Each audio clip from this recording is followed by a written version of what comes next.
Hello guys, it's finally here, the most wonderful time for spreading joy and happiness to all the world. I'm of course talking about December 14th, Monkey Day. Now, I was going to celebrate for this day by talking about Donkey Kong in some way, perhaps Donkey Kong Land, but Donkey Kong escaped at some point in the night. Donkey Kong, no, come back! No! So, I decided to turn to the next mammal on the shelf and went for Crash Bandicoot. What? Christmas? Crash Bandicoot 2. I recently got the original PlayStation and have been spending many hours of my life playing mountain biking and Jimmy White 2's Cue Ball. That's right, only the essentials. These were the two games that came with the console, but I decided that I needed to buy a new game of my own, so I decided to get Crash Bandicoot 2 after CTR didn't work.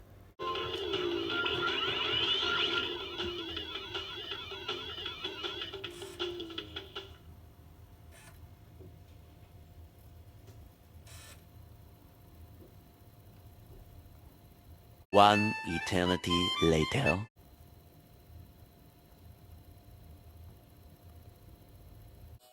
Now you see, I'd already played the game on the Insane trilogy on Xbox, but I wanted to play the game in its classic form.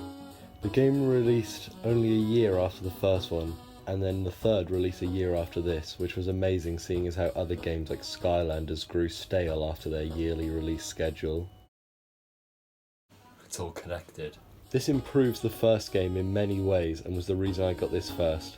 Also because you basically have to get a degree to even save in the first one. The story is rather simple. Cortex needs crystals, so he pretends to be good and gets Crash to find them for him. I think this would have been a better idea if they hadn't spoiled it in the game's title and in the first few cutscenes.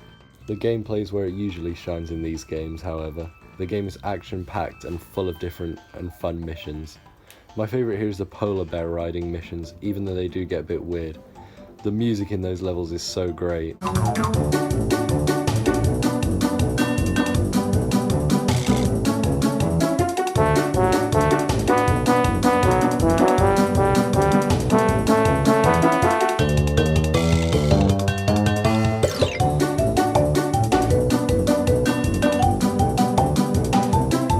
There are also some great levels such as jetpack, waterboard levels and the boulder chase, which add fun to the game.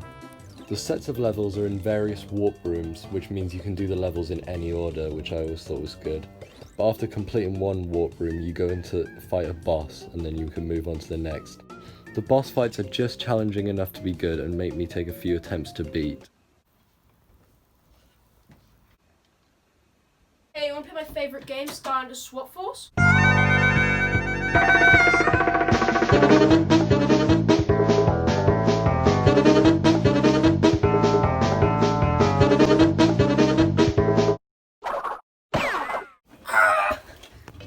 There are secret areas in each level that challenge you to get extra lives and collectibles. The crystals are in each level as well as the more collectible gems, which are better hidden. Crystals.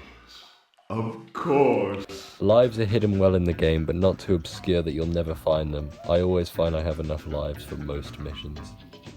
I'd need an hour-long video to talk about all the great things about this game, but I'll say the most important parts here. Crash 2 is an amazing PS1 game that is challenging and fun, and still holds up today. It's a great sequel and even puts its prior entry to shame in some places. There is plenty to do in the game and is a joy to play through. There are also a lot of snow levels, so it must be a Christmas game. Well, that was eventful. Now if you'll excuse me, I need to find Donkey Kong before Christmas is ruined. No officer, he won't be on any records, he's a gorilla.